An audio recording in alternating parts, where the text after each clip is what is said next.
I'd like to invite Žarko to share with us story how he built his social enterprise and how he tries every day to make it better, stronger.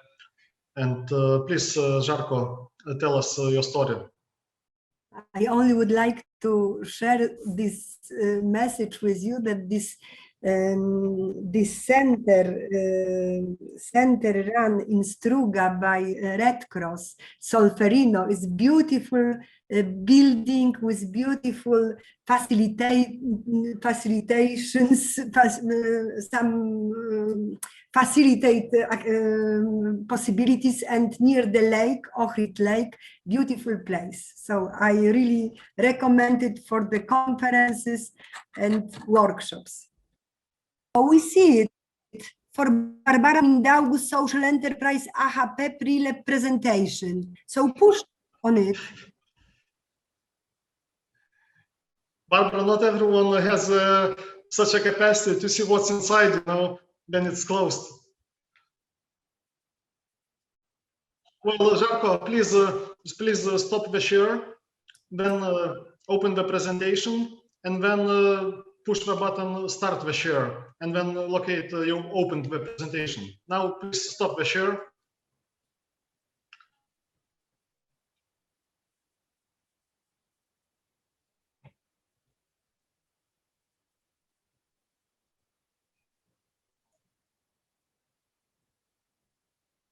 Okay, and now in your computer open your presentation, and then come back to our Zoom and push the button start the share.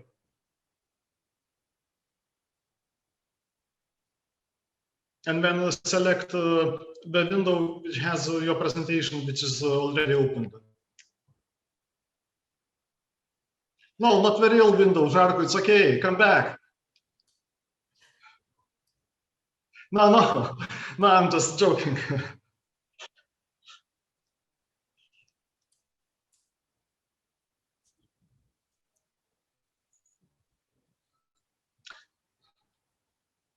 So please, maybe you can simply share with us, talk.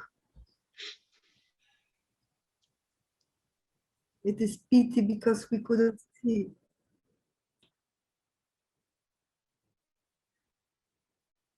Oh, maybe you can send to Mindaugus this presentation and Mindaugus will attach it.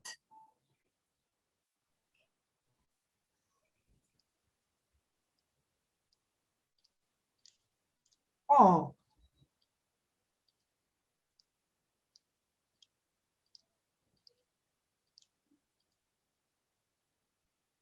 We see something.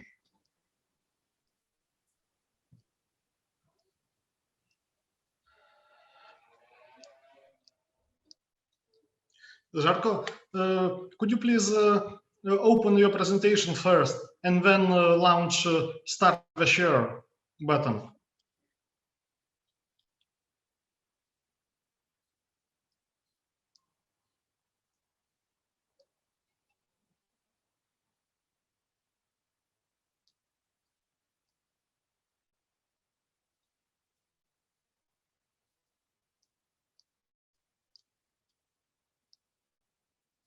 Hey, you did it. Yes, we have it.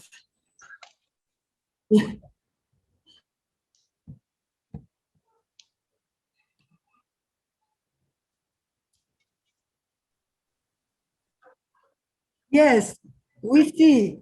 Please continue. Go on, go on.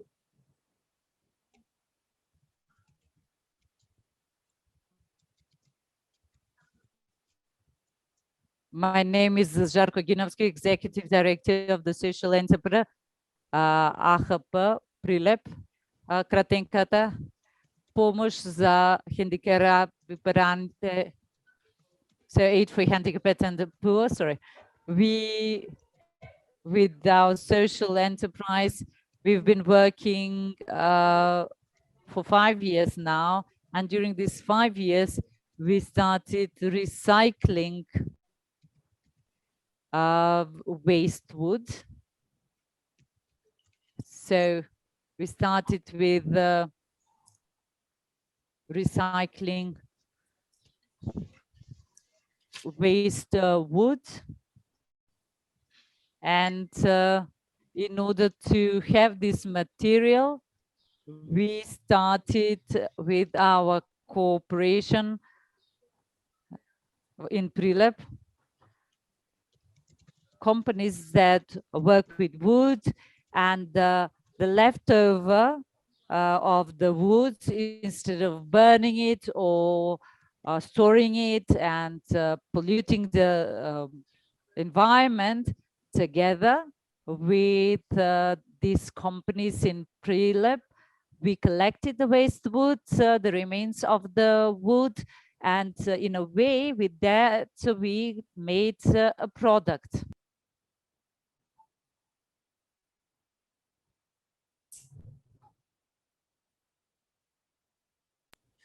At the very beginning,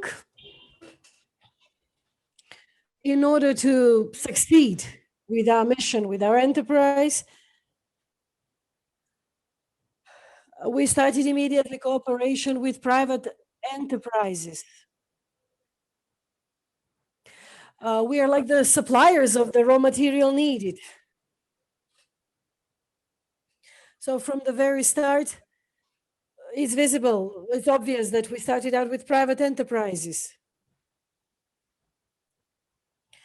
It's very important to mention that we have cooperation with the local self-government here that supported us a great deal, not financially, but from logistical point of view.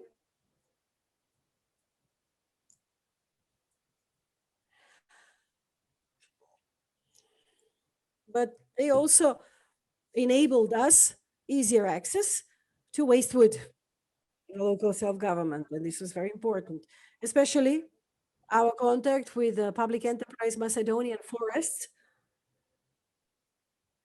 the branch office called Crnbor, or the black pine tree from Prilep, where with it was allowed for us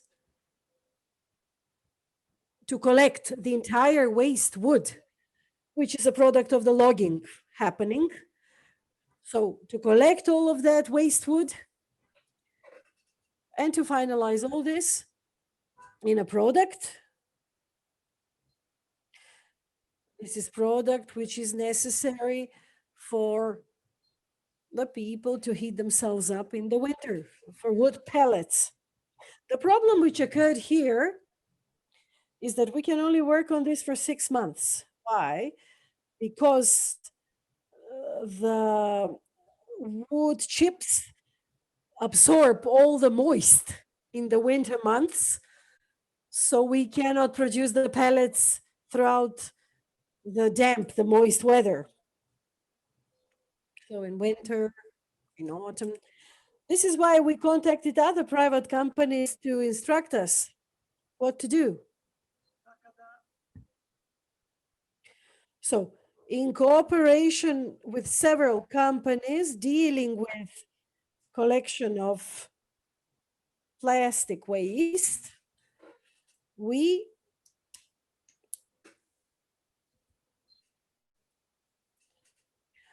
were able to use their experience, and with the help of the Global Environmental Fund, we received baling machines for waste plastic collected from the plastic bottles. And this is how we were able to complete this entire cycle for the 6 months. And this is what we did for purposes of collection of waste wood and waste plastic. But we do not stop at that point. We continued cooperation with these private companies in Prilep, and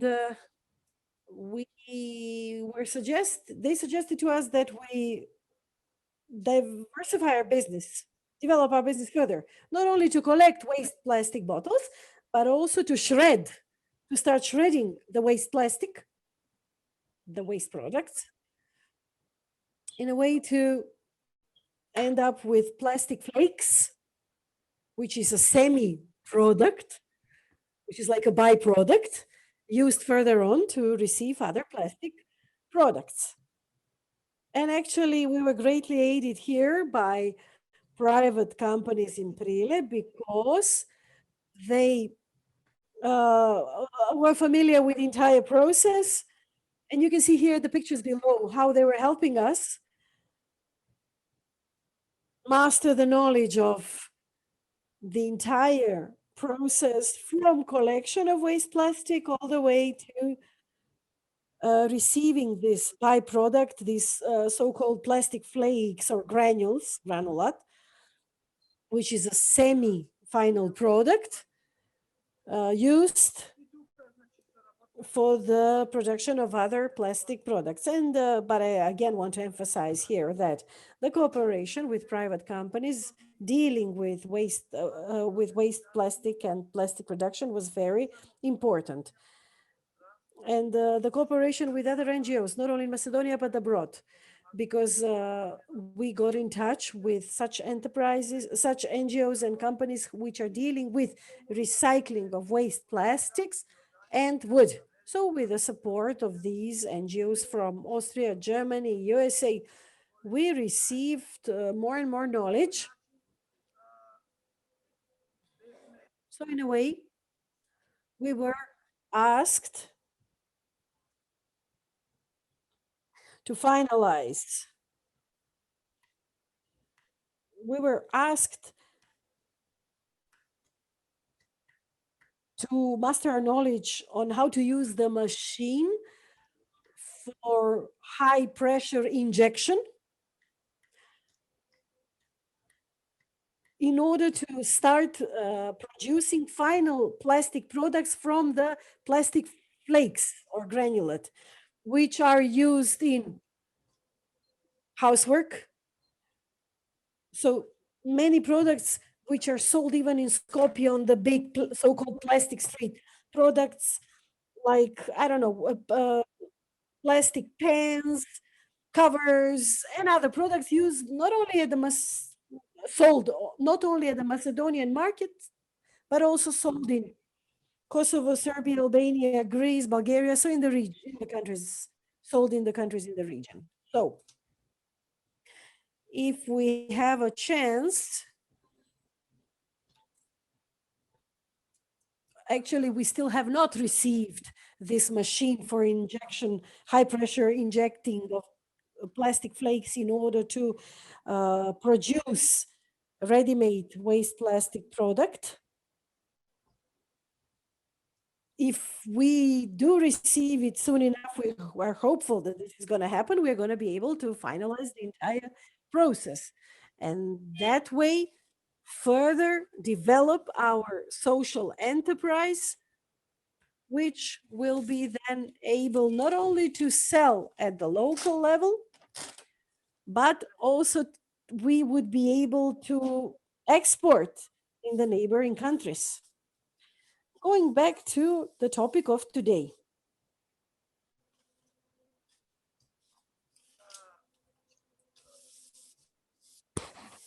In our development process, we experience all the things which are necessary,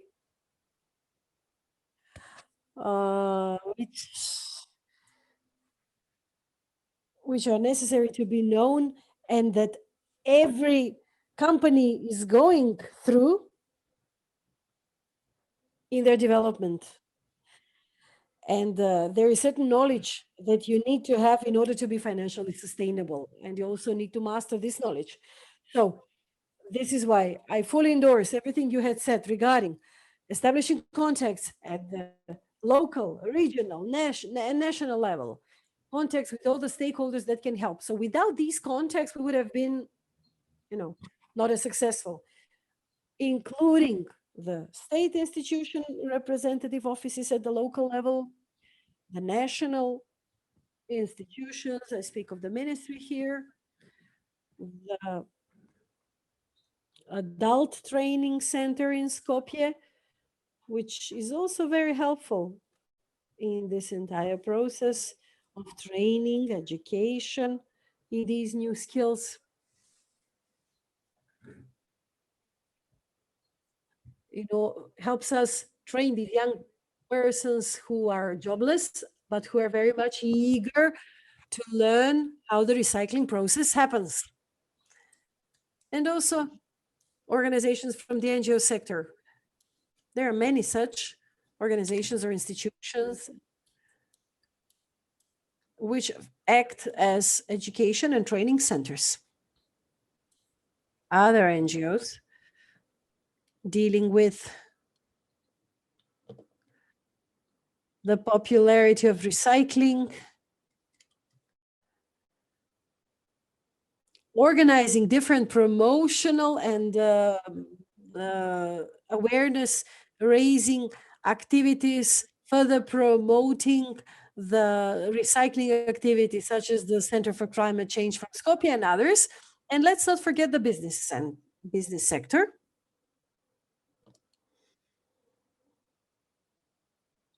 In our 5 years of activity, our cooperation with the private entities has proven to be of vital importance because their experience is pivotal, is priceless, because for years they've been collecting experience, know-how, practical skills,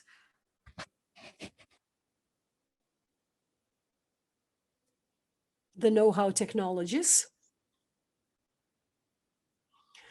So without their assistance, we would not have even begun, let alone have reached this level of production.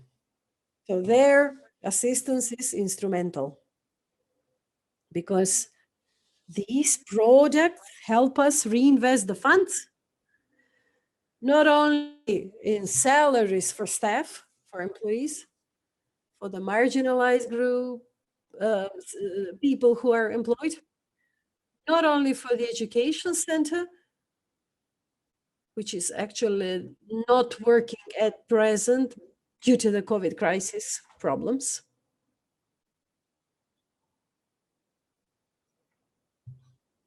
But this also helps us sustain the social enterprise running. So all the overhead costs, the costs for maintaining the machinery, all the other operational costs are sustained with the help of these companies. So actually managing a social enterprise is very painstaking, and it takes a lot of knowledge and effort on the part of all the structures in the society in order to arrive at an example of a successful social enterprise. This is why we need bigger help, even bigger help from the state.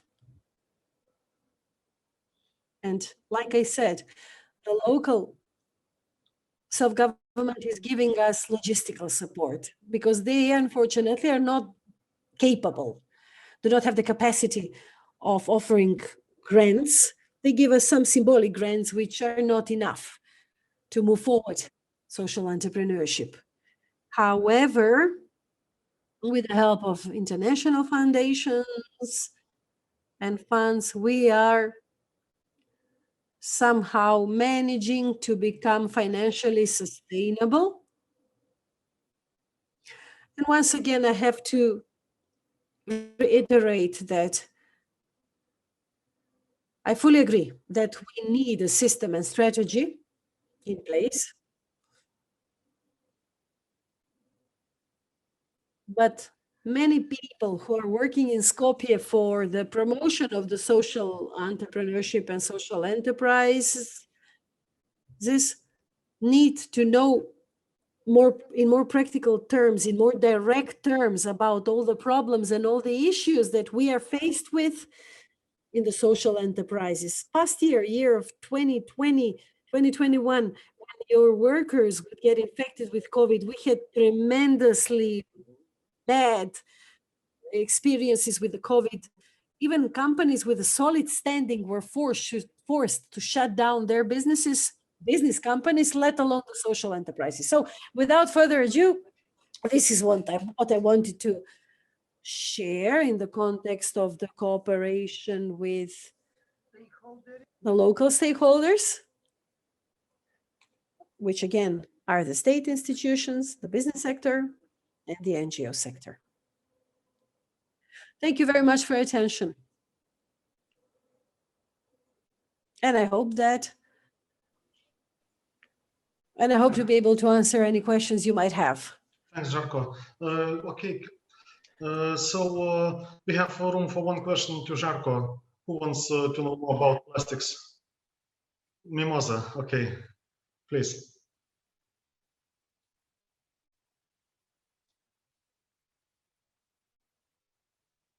This is Susanna, actually. So who will go first?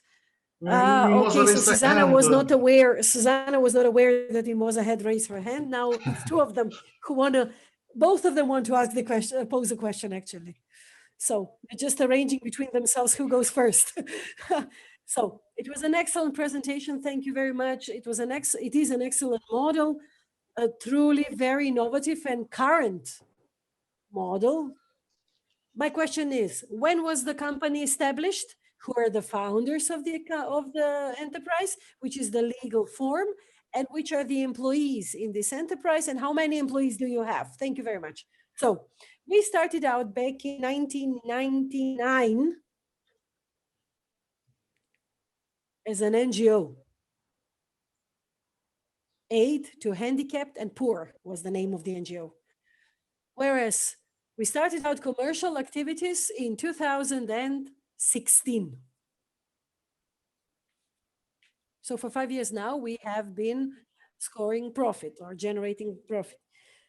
We are using that Article 5 from the law on civil society organizations and foundations, which allow for commercial activities to be performed by this type of organizations, whereby the profit is reinvested in the organization itself, meaning for the needs, for the operative costs, for the overhead costs, not only for the program of the NGOs, but also for the sustainability of the social enterprise, which has staff, employees that are paid salaries for the machines, etc. So on we have 3 employees working on full-time basis, and 3 employees are on half-time basis. And we have 2 volunteers who are working occasionally, who are also contributing to the practical work of this social enterprise.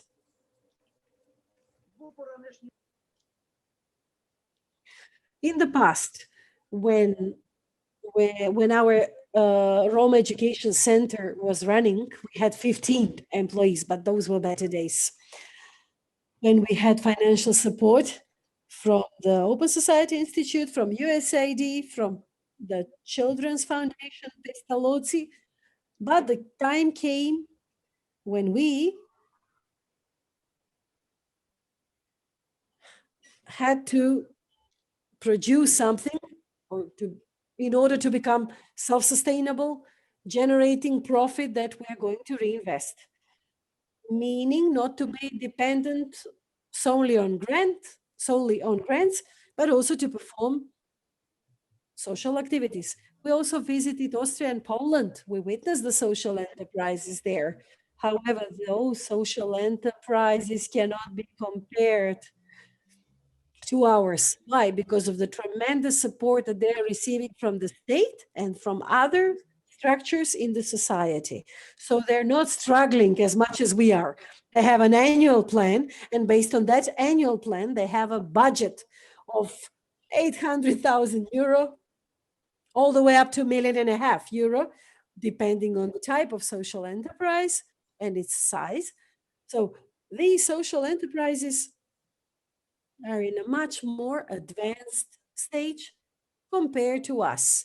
But again, we're hopeful that with all the endeavors that Barbara is making and all the other stakeholders who want to develop a functioning system here and who want to develop a law on social enterprises that will foster and aid our work, our establishment, our functioning, which will help us even label our products so that the population can know which are our products and hopefully can give an advantage to products produced by the social enterprises. So hopefully we're going to stand firmly on the sound feet then. So we have the experience. Barbara knows well that we even have contacts with companies from Poland and we can work for them. But we truly need support in the form of machines, equipment, and so on and so forth. That would be my response to your question. Okay, thanks. Thank you very much. Thanks. Is it okay that now we'll stop with the questions, and I want to also launch my presentation as well today. And I don't know, maybe you want to stretch your hands a little bit and move. My sport watch says I am sitting too long in one place, so just 1 minute break to move muscles a little bit, okay? And then we can continue. So I'm supposed to talk about public procurement for social enterprises today, and just wanted to share with you some examples.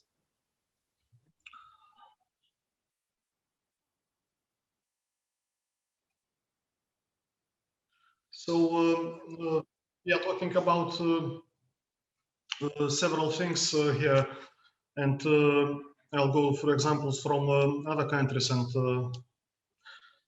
so we have this, when we talk about public procurement, we think about special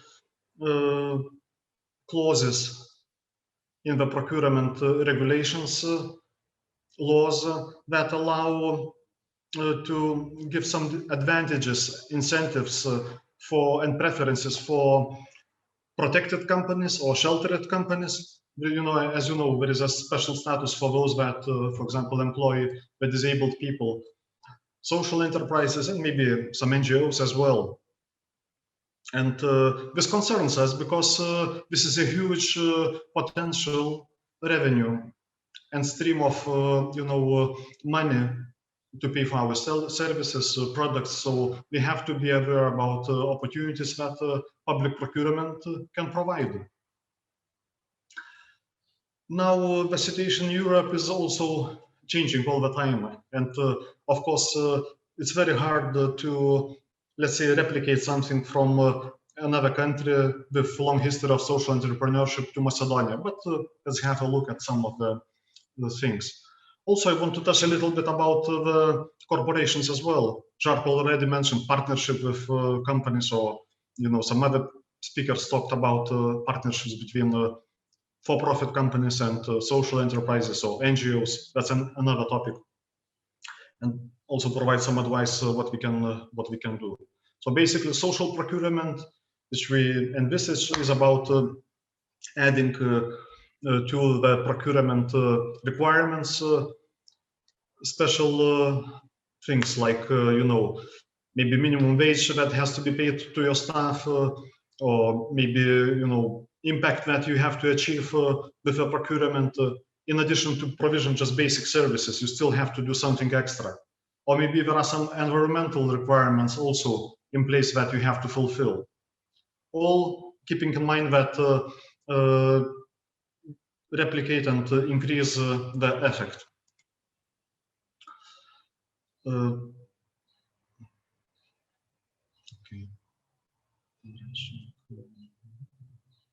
It's more or less just a repeatance of what I have mentioned.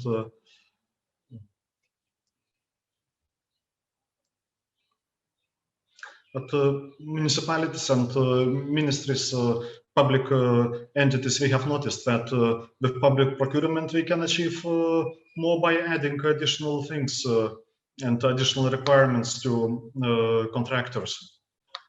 Like, for example, Paris is purchasing 350,000 uniforms for the staff of the municipality and municipal companies. And it asks that those uniforms cannot be produced in a sweatshop in Asia without not, keeping to basic labor standards. It asks that it cannot be produced by children, for example. So it brings some requirements to bidders in different respects. Also, it's interesting that procurement can be planned together with the bidder.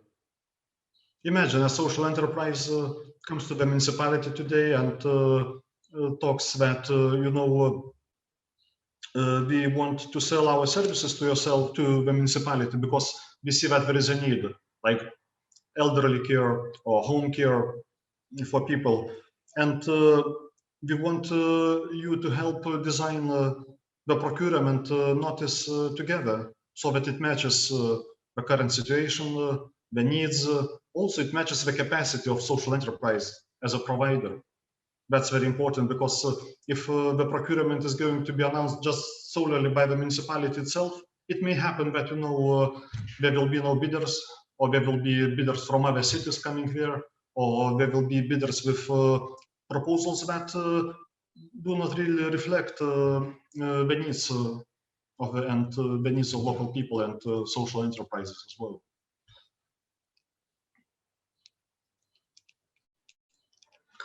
There was an interesting case in my country. Social Taxi is a social enterprise that provides driving services to people with disabilities that cannot, move around the city. Yes.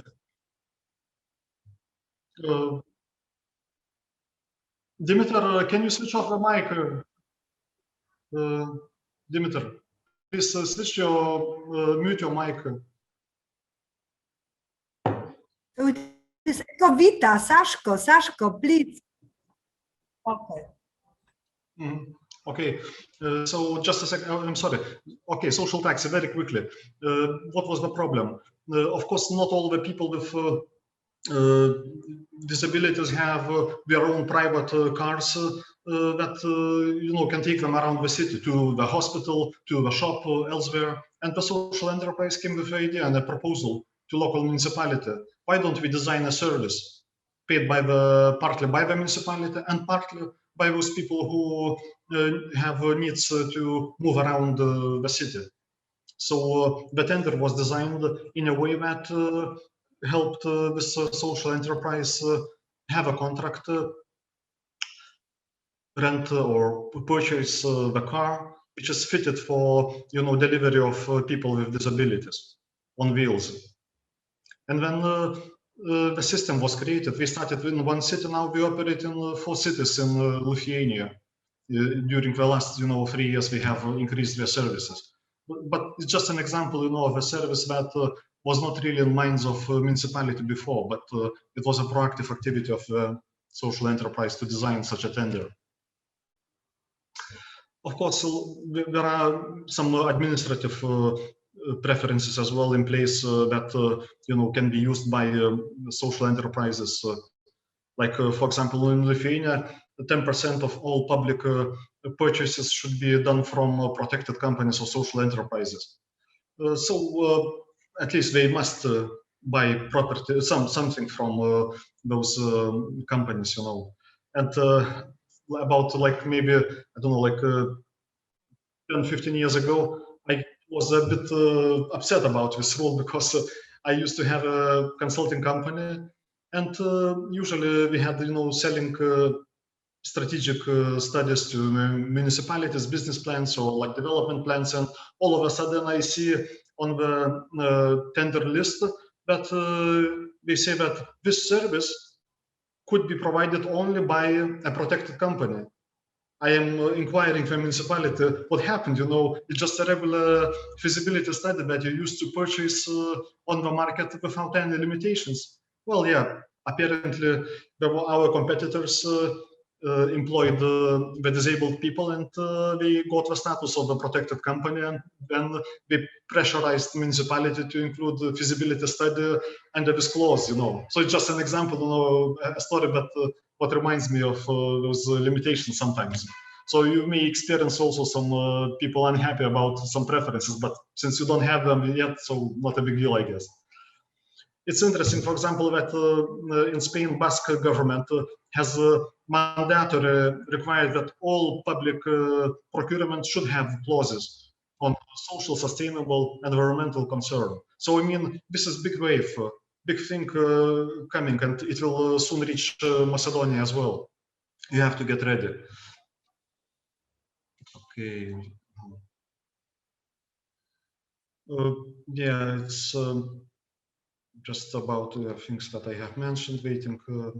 Yeah, of course, usually, the tender bid is evaluated based on price and sometimes on kind of economic content.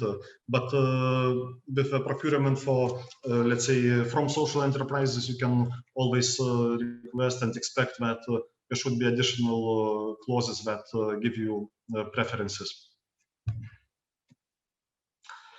EC recently, like 2 weeks ago, published a guide with full of examples across European Union countries on how to organize social procurement. Very useful document, and all the presentations will be shared to every participant of the meeting, so you can access later this file in different languages. Moving to corporations, and I have only like 3 slides left. Corporates is one of the source of potential income and revenues for social enterprises as well, in addition to public sector. So it's interesting that many corporations now are being pressed by their shareholders, by their image in the society, to and also by common sense to buy services from social enterprises. And they want to promote community spirit in the location where they have facilities or factory. They want to motivate their staff also to get engaged and have a feeling of kind of, I don't know, mutual understanding. And there are pressures from customers, because also customers expect that corporates will be spending money on good causes, even if they deliver basic product for everyday use. So I was mentioning those no-sweat shops. It's a strong movement, and there are, like in UK, there is a coalition of NGOs and companies that try to ensure that those ethical producers are in place, and trying to encourage people buy from ethical producers. Very interesting concept is, from the side of corporations, to allow social enterprises use their selling channels. Now, there was this conference organized by Public a month ago, Companies Doing Good. There was a IKEA Serbia representative, and my photo is from IKEA Russia. IKEA Russia has 4 stores, but the products that you see now in the photo are produced by a social enterprise in Russia. And IKEA allowed the products to enter the shelves. Remember yesterday, during our workshop, somebody told about Izbor Pokrov. That Izbor Pokrov had an agreement with Tinex. And Tinex put a shelf, organic food, organic grana, or whatever, with produce of Izbor and other local organic farmers. And it's like a win-win situation, because I don't think IKEA lost some money, but it increased the reputation. But social enterprise got a good selling channel. So keep in mind that it's not always that you should expect a corporation to buy your services or products, but also they can let you use their logistics, sales channels, I don't know, maybe engage staff in some activities. There could be multiple benefits. in Russia, for example, one NGO organized a coalition of corporate partners of companies, large companies, and they created a website bysocial.ru, which provides information from NGOs and social enterprises with their products that are good as corporate gifts. And this website facilitates, it helps large corporations find suppliers of postcards, notebooks, I don't know, teas or any other chocolates, and allows just another opportunity. So Bisocial works as well in UK. Of course, UK is a cradle of social entrepreneurship, so we have very ambitious plans. Like Bisocial Corporate Challenge was set up by Social Enterprise UK and UK government. Bisocial asks large businesses to collectively spend 1 billion with social enterprises by 2020. Can you imagine, 1 billion of revenues channeling down to social enterprises for cleaning services, landscaping services, I don't know, sales of work uniforms, or some other stuff that you can do. Like it's an example of a small chocolate producing social enterprise, but also PricewaterhouseCoopers started to buy from them. But also it encourages, its suppliers to use their services as well. It's just a very small example from Food Bank in Lithuania. Food Bank made an agreement with the largest chain of grocery stores to put donation plastic jetons in each cash desk so that people can donate money. It's not kind of classical to sell something example, but it's also an interesting way of using the channel. Okay, so 2 more slides. What is the situation in Macedonia? It's a tricky question.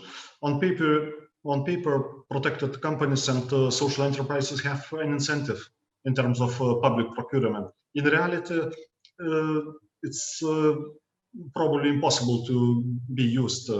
But our project and the team of experts, they try hard to make it this practical, and hopefully either by approving the definition within the strategy or by using other, I don't know, maybe by finding courageous and courageous public institutions who can go and start using this public procurement clause right now, because they can do it even if without a formal definition of social enterprise as well.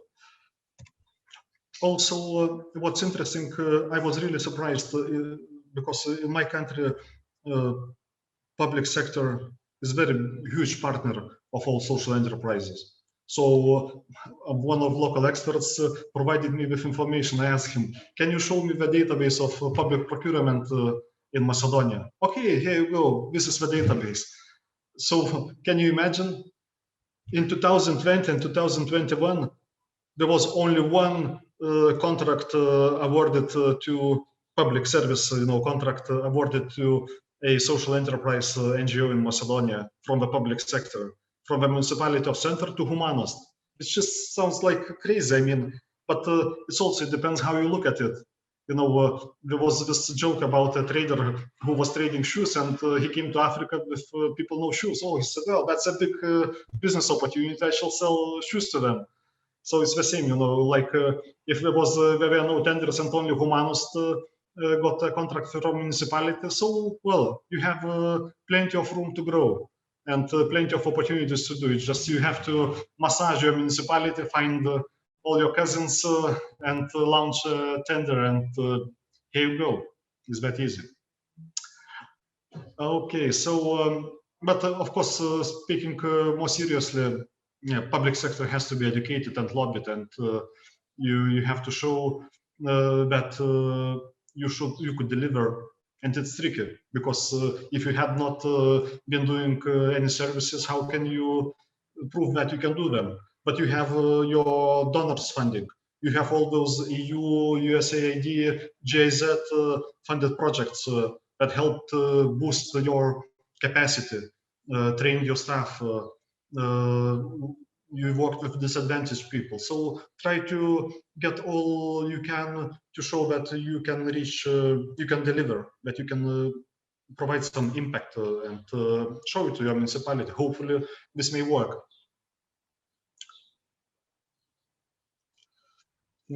Okay, so that's the last slide. Very good thing is to build a consortium when you go on public tender. Because usually if you are like small or that's your first public procurement tender, it's always hard. Because we always ask about the experience, references, previous contracts.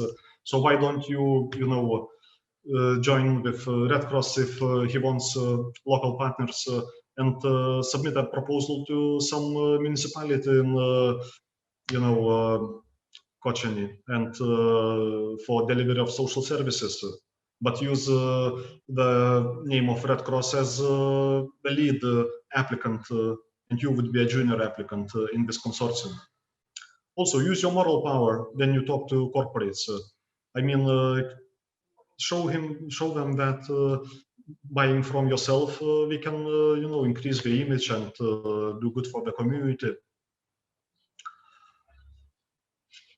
Okay, think long term. Public procurement is hard, and you have to, build your references, and only then you can reach some success. Okay, this is it. I stop the share, and you still have 2 questions about the procurement to myself. Who wants to raise the hand? And also, please, people who already have been asking questions before, let other people talk as well. Nebi, you are first. In regard to the procurement,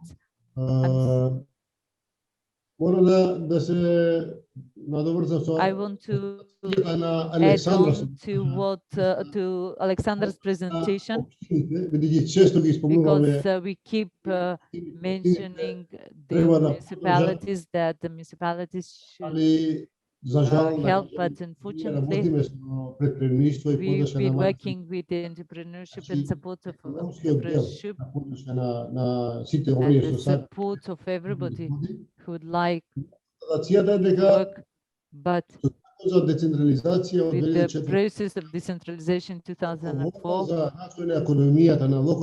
local economic development, I'm sorry, I'm losing him. Okay, I can do it in English. With the law of decentralization for 2004, the responsibility of the local economic development is under the umbrella of municipalities, but not on the central government. And what happens in practice? None of the municipalities has the budget for supporting SMEs, except sometimes city of Skopje. Outside of Skopje, all other municipalities, they don't normally, based on the budget, based on the law, they have established unit department of financial and local economic development, but in practically they employed some person or a bunch of persons, but normally they are doing zero activities for supporting SMEs. And now talking about the supporting social enterprises, it will be even less. And it's very tough to go and to meet the mayor, honestly. Except if you know him personally or through the friends, otherwise it's very tough. And it will happen. On the other hand, if you don't meet the mayor, everyone else you meet in the municipality, they don't have power of decision powers. I mentioned the lead offices. I'm very close, let's say, talking about ESA, during these 20 years, we are very close with all lead offices. But we can't do nothing without the, let's say, taking the word of the mayor or the premise of the mayor to approve that.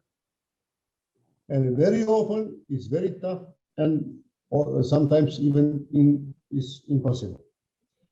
We are optimistic because we are doing for 22 years now, and we are going on to do it still to support initiatives that will support SMEs, and in this case,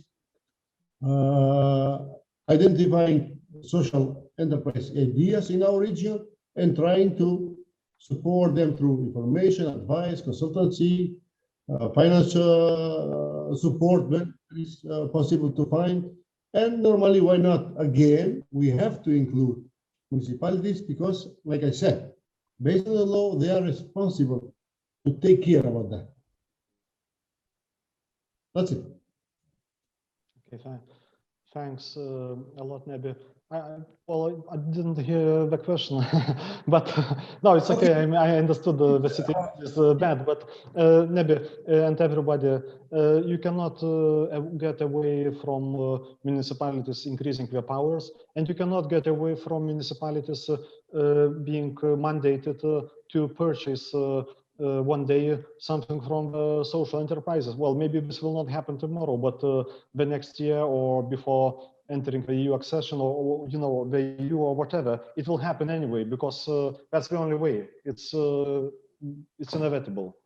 Yes, that's the reason that I said I am optimistic and seeing forward. It will happen when we don't know. Especially with the public procurement and the situation, how it is now, how they are doing, it's incredible. Yes, but Nebi, but you have, Nebi, you have this example.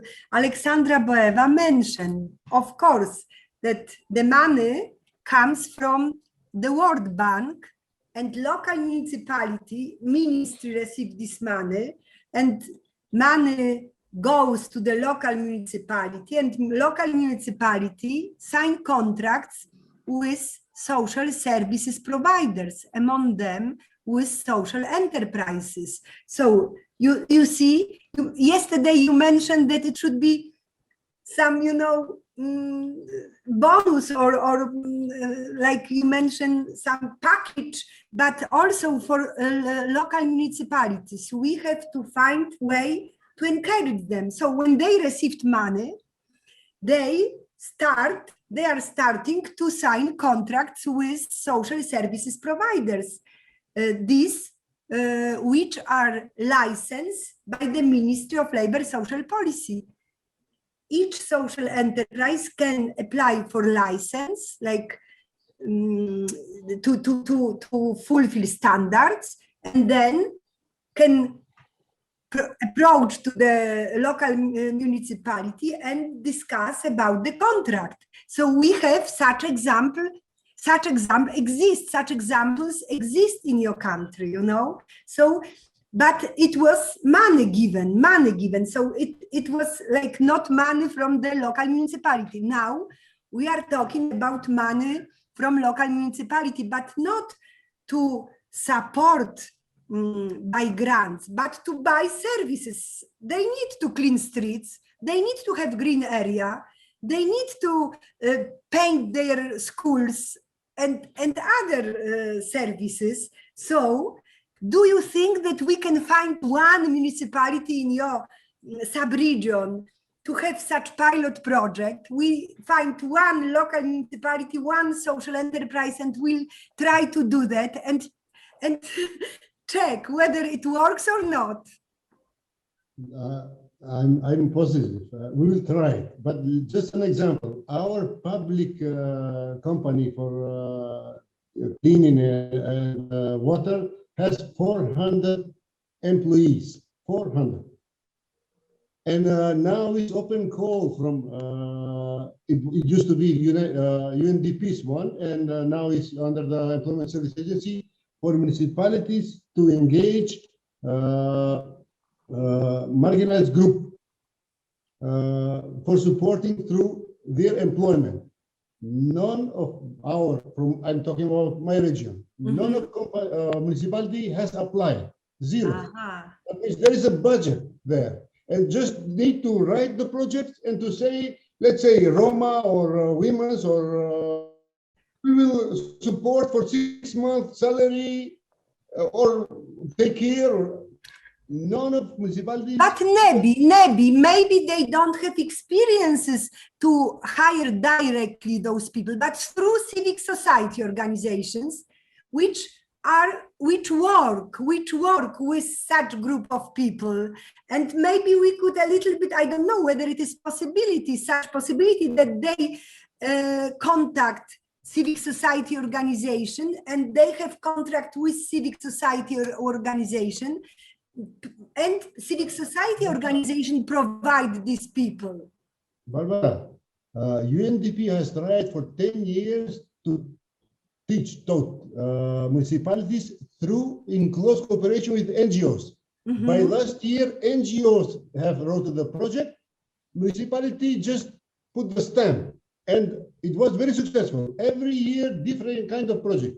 This year is for the first time they changed the position because it's not anymore UNDP. And now we should take on our own, and no one take cares. It's a pity, but what to do? We will continue. But you have elections, so please try to elect better mayors. Have to apply for mayor then, maybe to take some changes. Sorry. Yeah, maybe. Thanks a lot. Dimitar, would you like to ask something? Yes, I wanted to ask something that was partially answered by Barbara already,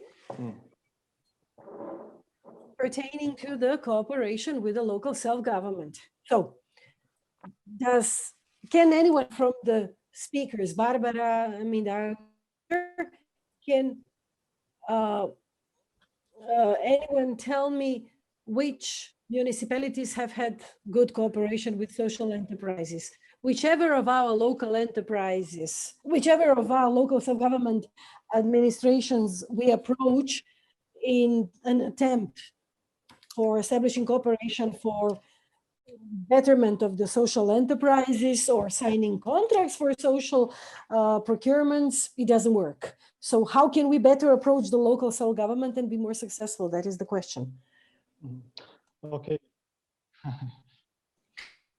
If the commission is hefty, is big enough, then good. Unfortunately, we have no money to pay commission to anyone. This is the way. But Alexandra just mentioned Gazi Baba, Karposh, center of Skopje, these three from this region.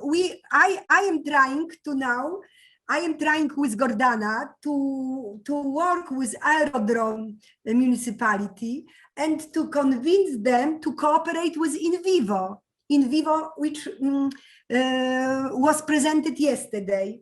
They produce biohumus and maybe to cultivate, parks and all these things together with giving them also work to take care of some area, like limited area space for being that they will take care. So we will see, but we try to work. We also talk with Bevchani, and they also applied to be regional support center, and Mimosa from Ohrid won, but Bevchani seems to have potential for cooperation with social enterprises. So I think that maybe through these regional centers for regional planning, they are established by local municipalities. Maybe some of you can discuss with the mayor, maybe through DELS. This is this organization which consists of local mayors from whole Macedonia. So we have to find possibilities. This is also educational process. It is educational process. And when we have one exam, second, 3, 10, we can invite mayor who implemented this cooperation, some model of cooperation, we can invite mayor to convince other mayors. We use it like somebody who did can convince next that it is very good working model. We will see. I believe that we will be that we will try to find solution. We have also study visit to Poland, so maybe we can invite some of these mayors to see how this cooperation looks like in Poland. And I think that it is only, you know, problem with mindset, with, you know, extent, yes, how we perceive the reality. And, you know, also I would like to tell you that we will have also some people from local municipalities from Poland here, mayors and vice mayors. So we can also organize some meeting. I don't know whether they will join us, but as I mentioned, maybe through the self-government ministry, we can try to find solutions. So I think that we have to do that. We have to start it. Yes, we have. Maybe it will be only few, but it is something. Okay, so I just wanted to remind you that the next week on June 8th, we have another workshop focused on business development. Thank you very much, Barbara, for your answer. Thank you very much. I fully agree. So I just encourage you to attend, and the focus is on business development because we want every NGO to become a social enterprise in Macedonia by becoming more business minded and by knowing how to earn money while doing good things and employing vulnerable people or, you know, doing any other things. So we have a room for one last question, and we are going to close today's workshop. I would like to give you a task, dear regional support centers, you know, homework. Please think about your local municipalities and please think about existing example of social enterprises.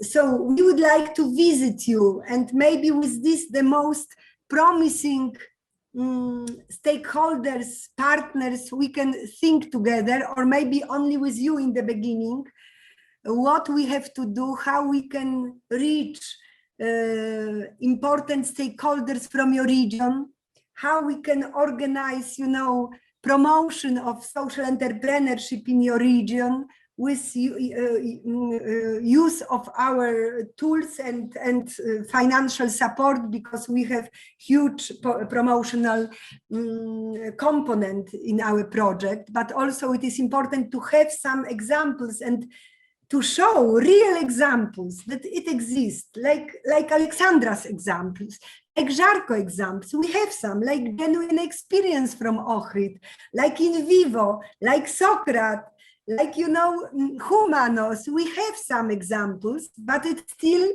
not huge number, but I hope that we have more, like Ecovita, which I visited last Friday, and they produce mushrooms which are good to have eco bottles. So they would like to also involve destitute group of people, young people who would like to leave your country. And in the meeting with Ecovita in Nogatino, there were present president of the local council, of the city council, president, and we were discussing whether they have warehouse to be given to the Ecovita, that they can start their production of the mushrooms.